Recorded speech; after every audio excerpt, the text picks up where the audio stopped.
Hi everyone, उम्मीद है आप सब अच्छे होंगे और आपकी तैयारी भी अच्छी चल रही होगी। हम आपके लिए एलटी ग्रेड से रिलेटेड जो भी मेंस में क्वेश्चन आंसर बन सकते हैं उन सभी को बारी बारी से लेकर के आ रहे हैं। हर एक सेशन में हम लोग 2 से 3 क्वेश्चन आपको कराते हैं। वो जो सारे सेशन अब तक हम ले चुके हैं उनकी प्लेलिस्ट फॉर्चुनेटो इंग्लिश क्लासेस यानी हमारे चैनल पर टॉपिक वाइज मौजूद है। अगर आप अभी तक विजिट नहीं किए तो एक बार विजिट करके प्ले लिस्ट में जा करके जितने भी क्वेश्चन हैं उनको स्टडी कर सकते हैं और अपनी तैयारी को और अच्छा कर सकते हैं। पिछले सेशन में हमने जस्टिस की भी बात की थी, यानी इसकी समरी की बात की थी और समरी के साथ में कैरेक्टर्स की भी बात की थी। और कैरेक्टर्स के बाद पहला क्वेश्चन अपन ने कर लिया था, फिर दूसरे क्वेश्चन भी कर लिया था। अब नंबर जो सेशन में रहेगा जिस क्वेश्चन का वो है क्वेश्चन नंबर 3। चलिए शुरू करते हैं। What is the significance of Galsworthy's play justice in English drama? करेंगे इंग्लिश ड्रामा में गोल्सवर्दी के प्ले जस्टिस का क्या महत्व है। देखिए, हम लोग स्टोरी भी याद कर लेते हैं, थीम्स भी पता कर लेते हैं और थोड़ा बहुत इतिहास भी जान लेते हैं कि किस टाइम पे ये लिखा गया, उस टाइम क्या सोसाइटी में हो रहा था। लेकिन जब ये पूछ लिया जाए कि सिग्निफिकेंस क्या है, ये जो सारी चीज़ें हैं उसकी स्टोरी है, थीम है और सोसाइटी में क्या चल रहा था, तो उन सबको मिला करके हमें फिर एक बढ़िया से जवाब देना होगा कि उसका सिग्निफिकेंस बिल्कुल क्लियर हो जाए। ठीक है, चलिए इंट्रोडक्शन से शुरू करेंगे। जस्टिस जो कि 1910 में आया था, इज कंसिडर्ड गोल्सवर्दीज मास्टरपीस। ये गोल्सवर्दी का मास्टरपीस माना जाता है and one of the most influential plays in English drama. और इंग्लिश ड्रामा में one of the most influential plays भी है, यानी सबसे ज़्यादा प्रभावशाली ड्रामाज या प्लेज में से एक माना जाता है। It is not just a play, ये सिर्फ कोई प्ले नहीं है। It became a force for social change, ये एक सामाजिक बदलाव के लिए ताकत या बल का भी काम करता है। जैसे कि हम पढ़ते हैं इस आपके प्ले के बारे में कि इस प्ले के आने के बाद जेल प्रशासन में बहुत सारे सुधार हुए थे। आगे देखेंगे द ड्रामा। हाँ, तो इसलिए ये जो सोशल चेंज है ना, उसमें भी इसकी भूमिका रही बहुत बड़ी। The drama centres on William Falder, ये जो ड्रामा है ये विलियम फाल्डर पर केंद्रित है। अ वीक, एक कमज़ोर बट सिंपैथेटिक क्लर्क, लेकिन दया से भरा हुआ क्लर्क। जो कि कहाँ क्लर्क है, ये हम पिछले सेशन में बात किए थे कि एक सॉलिसिटर्स की कंपनी है, उनका ऑफिस है।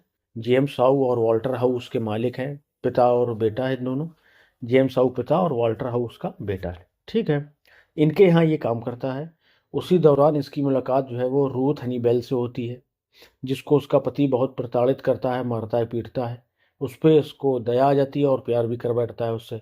उसकी स्थिति को सुधारने के लिए और उसको एक अच्छा जीवन देने के लिए ये फैसला करता है कि मैं कहीं से कुछ पैसों का जुगाड़ करूंगा और इसको लेकर के कहीं दूसरी जगह चला जाऊंगा और एक नई जिंदगी की शुरुआत करूंगा। इसके लिए इसने क्या किया बेचारे ने कि एक चेक था जो उस कंपनी का था, फर्म का था, 9 रुपए का, तो उसको इसने 90 कर दिए थे। वहाँ यूरो होगा, अपन रुपए की बात कर रहे हैं इंडिया के हिसाब से। ठीक है, तो बस उसमें बेचारा ये बुरी तरह से फंस जाता है। ये वही बात कही है आगे, हु फोर्जेज अ चेक, जो एक चेक को फोर्ज करता है। चेक को फोर्ज करने के पीछे की क्या कहानी वो आपको बता दी। To help women he loves, उस औरत की मदद करने के लिए जिसे वो प्यार करता था। क्या नाम है उसका? Ruth Honeywell. ठीक है, इंस्टीड ऑफ मर्सी, दया के बावजूद, इंस्टीड ऑफ मर्सी, दया के बावजूद, सोसाइटी क्रशेज हिम, समाज उसे कुचल देता है। Under the weight of rigid law, rigid कठोर कानून के ऐसा कहिए पैरों तले। द प्रिजन सीन्स, जो प्रिजन के सीन है ना, showing Falder's mental and physical decline, वो फाल्डर के मानसिक और शारीरिक डिक्लाइन को दिखाता है। किस तरह से वो दिन गुजार रहा है, कैसे टूटा जा रहा है वो बाहर से भी और अंदर से भी। Shocked audiences with their realism, और ये जो सीन थे ना ये ऑडियंस को अंदर से झकझोर देते हैं अपनी वास्तविकता, रियलिज्म की वजह से। द रियलिज्म क्यों? क्योंकि उस टाइम की जेलों में ऐसा होता था जैसा उस प्ले में दिखाया गया है। The key theme is the inhumanity of the legal system, जो की थीम है इसकी वो क्या है? एक इनह्यूमैनिटी है, निर्दयता है लीगल सिस्टम की, उसको दिखाया है, वही थीम है इसकी। व्हेन द लीगल जज सेज, जब जज ये कहता है ना कि the law must take its course, कानून को अपने रास्ते पर चलना ही होगा। इट शोज, ये दिखाता है कि how law values rules over human lives, कि कैसे कानून जो है वो मनुष्य के जीवन के ऊपर रूल करता है, यानी उसको अपने आप को जिंदगी से ऊपर सर्वोपरि समझता है, ऐसा कह दीजिए।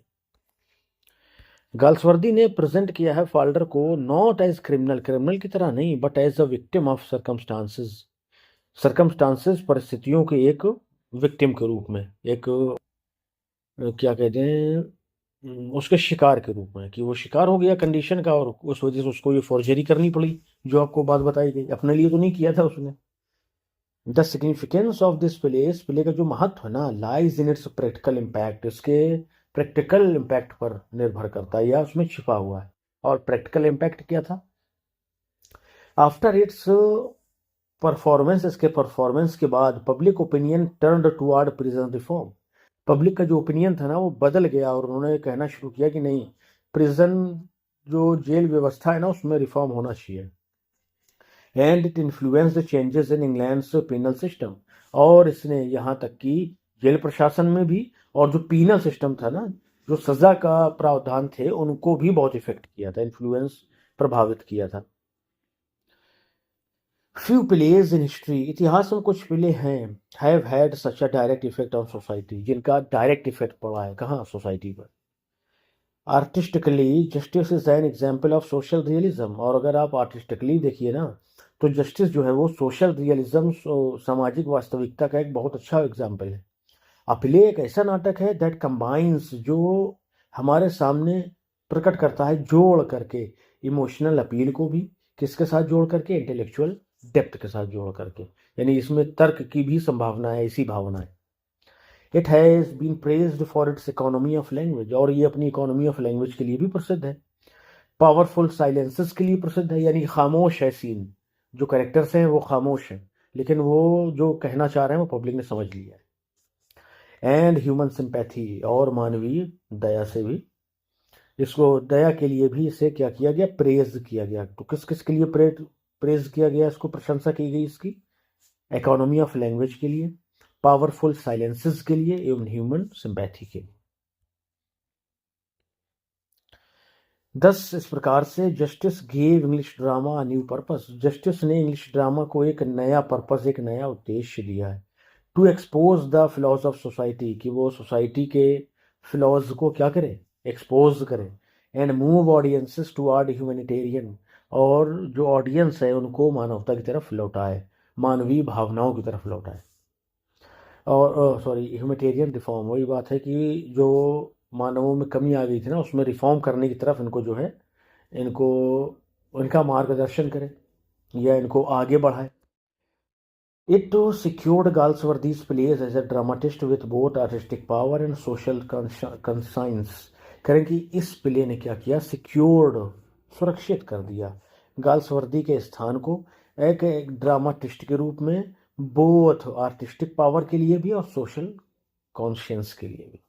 ठीक है, मतलब आर्टिस्टिक पावर तो था ही, जिस तरह से रियलिटी जेल की उन्होंने दिखा दी, बिल्कुल रियल, कि ऑडियंस जो है तुरंत जो है उससे प्रभावित हो गई और तुरंत सुधार भी हुए इसके परफॉर्मेंस के बाद।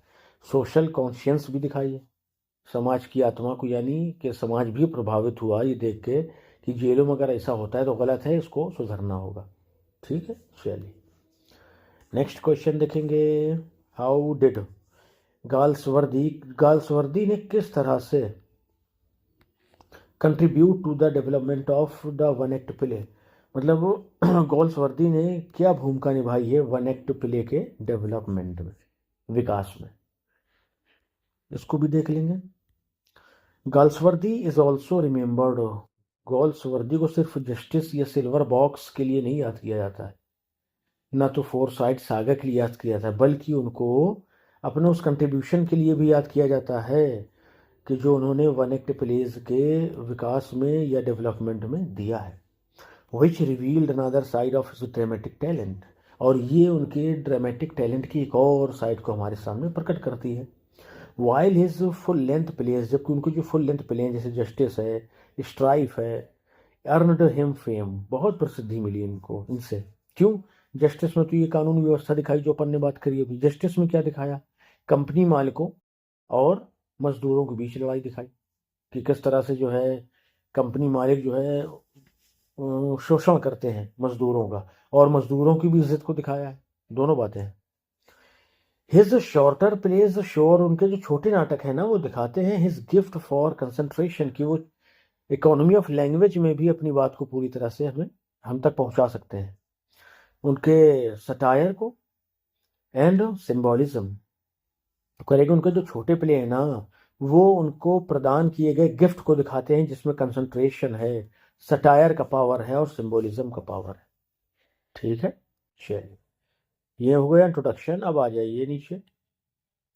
ही रोड 7 वन एक्ट प्लेज, उन्होंने 7 वन एक्ट प्ले लिखे हैं, जिनमें से द लिटिल मैन है, इंक्लूडिंग उसी में से लिटिल ड्रीम है, सॉरी 1911 में आया था। डिफीट है, द सन है, the first and the last है, द लिटिल मैन ये भी है, हॉल मार्क्ड है, एंड पंच एंड गो, और ये है आपका punch and go.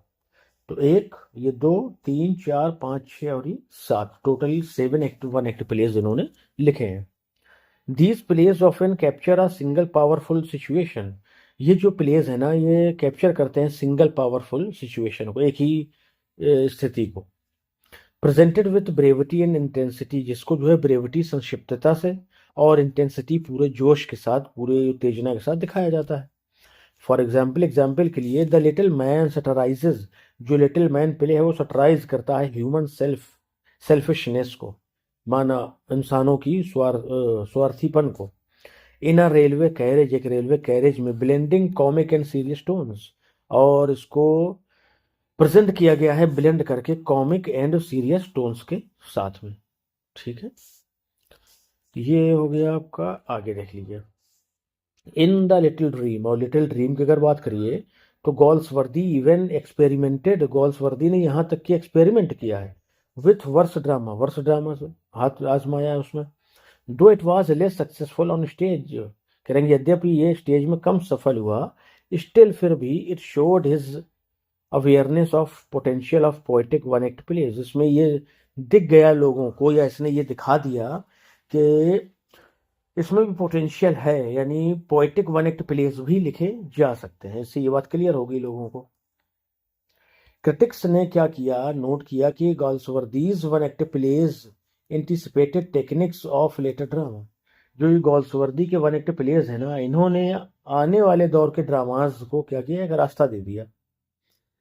Some scenes use cinematic movement, कुछ सीन्स जो है वो सिनेमैटिक मूवमेंट यूज करते हैं, and even resembles aspects of the theatre of the absurd, और कभी कभी तो ये थिएटर ऑफ द एब्सर्ड से भी ये रिजेंबल होते हैं, यानी उनसे मिलते जुलते हैं।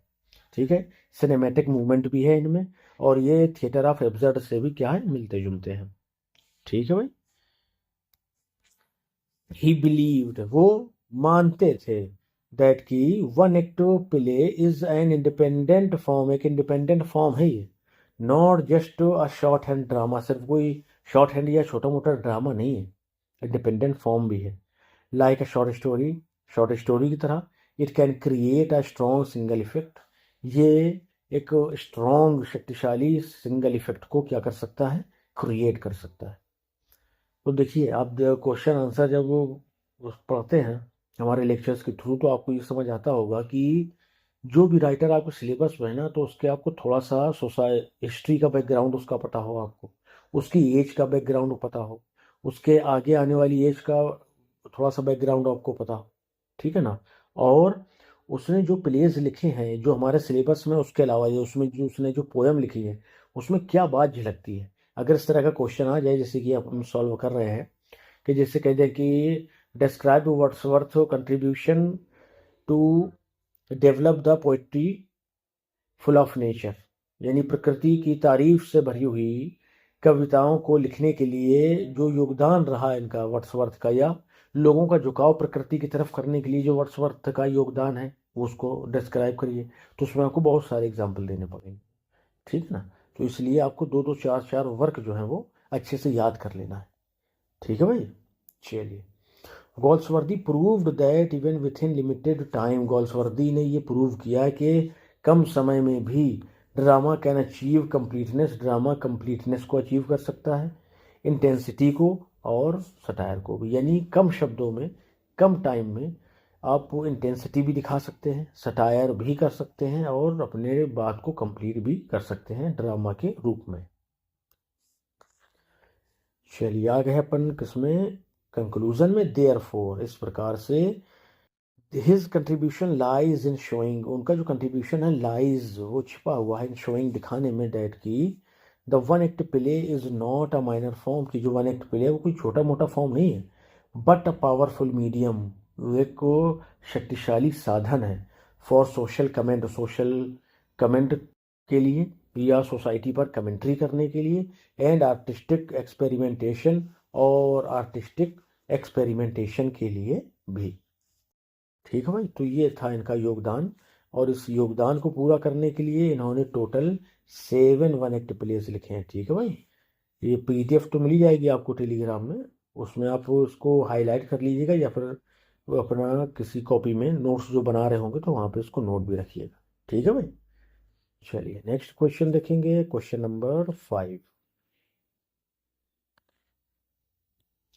व्हाट क्वालिटीज, सॉरी हाँ क्वालिटीज है make John Galsworthy humanitarian dramatist, कौन सी वो क्वालिटीज हैं जो गाल्सवर्दी को ह्यूमैनिटेरियन ड्रामाटिस्ट बनाती हैं, देख लेते हैं।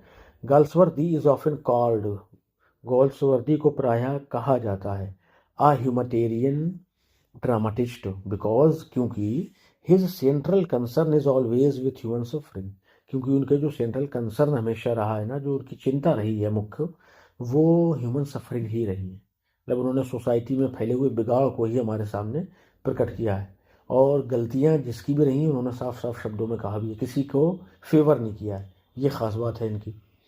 और उनके जो सेंट्रल कंसर्न है उनमें से सिंपैथी भी है, सहानुभूति है, दया, जस्टिस और न्याय भी है। His players do not glorifies heroes और किंग्स, उनके जो प्ले हैं ना वो किसी हीरो को या किसी राजा को क्या नहीं करते हैं, ग्लोरीफाई नहीं करते हैं। ठीक है भाई, बट लेकिन इसके बजाय किसको ग्लोरीफाई करते हैं, ये ग्लोरीफाई करते हैं फोकस ऑन ऑर्डिनरी मैन, ये ग्लोरीफाई करने के लिए फोकस में किसको रखते हैं, साधारण आदमी को, मजदूरों को, गरीबों, किसानों को आप कह दीजिए, मिडिल क्लास मैन को कह दीजिए, वमेन औरतों को भी, caught in the struggles of society, जो सोसाइटी के स्ट्रगल में फंसे हुए हैं। इन स्ट्राइफ, स्ट्राइफ अगर आप पढ़ेंगे तो ही शोज, उसमें उन्होंने दिखाया है the tragedy of industrial disputes, industrial लड़ाई झगड़ों की ट्रेजिडी के बारे में बात करी है। Not just profits and strikes, इसमें सिर्फ लाभ या हानि या फिर स्ट्राइक्स हड़ताल की खाली बात नहीं है, but the pain of workers families, इसमें उन्होंने जो वर्कर है ना उनकी फैमिलीज के दर्द को भी दिखाया है कि वो क्या क्या झेलते हैं जब वो मज़दूर हड़ताल करते हैं, तो मज़दूरों की तरफ भी उन्होंने बात खोल के की है। और जो आपके कंपनी के मालिक हैं जो कहते हैं कि अगर इनकी एक बात आजमा ली ना तो ये फिर कल खड़े हो जाएंगे, तो ये दोनों बातों को बहुत अच्छे से दिखाया इन्होंने। In silver box, silver box में क्या ही highlights the injustice of class prejudices, इसमें जो सिल्वर बॉक्स है उसमें दो लोग जुड़े हैं, एक अमीर जुड़ा है एक बेचारा गरीब जुड़ा है, तो अमीर को तो छोड़ दिया जाता है, मतलब उस पर केस ही नहीं चलता, गरीब आदमी को उठा के केस लगा दिया जाता है। शोइंग, ये दिखाती है, प्रेजुडाइस मतलब पूर्व, क्या कहते हैं इसको, एक पूर्व अवधारणा की, मतलब हमने पहले से ही कुछ तय कर रखा है कि अगर ये फला धर्म का है, फला जाति का है, तो ये ऐसा कर सकता है, इसी को प्रेजुडाइस कहते हैं।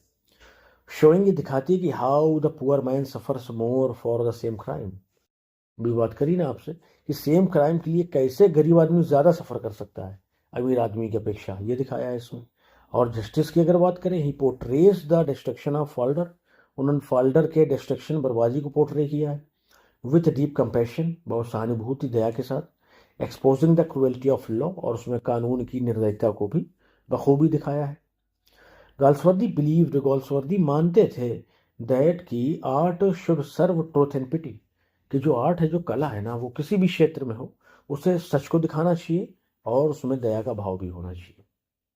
ही वंस सेड, उन्होंने एक बार कहा था दैट की the dramatist must make people feel first and then think, dramatist को ये चाहिए कि लोगों को पहले महसूस कराए, उसके बाद फिर उसको उनको सोचने पर मजबूर करे। Feel first then think. ठीक है, पहले महसूस करवाए और फिर ऑडियंस को सोचने पर मजबूर करे कि नहीं, अगर ऐसा हो रहा है तो गलत है, इसको सही होना चाहिए। His goal was not propaganda, उनका जो गोल उद्देश्य है ना वो कोई प्रोपेगेंडा नहीं है, but to awaken sympathy through realism, बल्कि वास्तविकता के जरिए सिंपैथी को अवेक करना है, सहानुभूति को लोगों के अंदर जगाना है। अगला देखेंगे, ही अवॉइडेड एक्सट्रीम्स, वो एक्सट्रीम्स को अवॉइड करते हैं, मतलब किसी भी चीज़ की ज्यादती को बिल्कुल वो उसको रखते ही नहीं है। ही नेवर पेंटेड कैरेक्टर्स, वो अपने कैरेक्टर्स को कभी भी नहीं दिखाते हैं इस तरह से एज प्योरली गुड और एविल, कि वो पूरी तरह से बहुत अच्छे हैं या बहुत ज़्यादा ख़राब है ना, मिक्सचर होगा दोनों में। इवन एम्प्लॉयर्स इन स्ट्राइफ, यहाँ तक कि जो एम्प्लॉयर्स है ना strife are shown as sincere, उनको भी सिंसियर दिखाया गया है। एम्प्लॉयर मतलब जो कंपनी के मालिक हैं। अच्छा, दो स्टबर्न, ये बात ज़रूर है कि वो ज़िद्दी है, कि नहीं जो कह दिया तो बस यही ज़िद है, अब उसके आगे कुछ नहीं होगा। This balance shows is fairness and broad humanity, ये जो इनका बैलेंस है ना, इनकी फेयरनेस को दिखाता है कि किस तरह से ये किसी का पक्ष नहीं लेते हैं। एंड ब्रॉड ह्यूमैनिटी, और उनकी विस्तृत मानवता को दिखाता है, फैली हुई, यानी वो सबको बराबर समझते हैं, लेकिन जो उनमें गलतियां हैं वो ज़रूर बता देते हैं। चलिए आगे देखेंगे, ये हो गया। अब आ जाइए एक और पैराग्राफ, इसमें देखें क्या है। His humanitarianism earned him recognition, उनके मानवतावाद ने उन्हें एक ऐसी पहचान दिलाई कि जो बियॉन्ड लिटरेचर, और लिटरेचर से बहुत ऊपर है।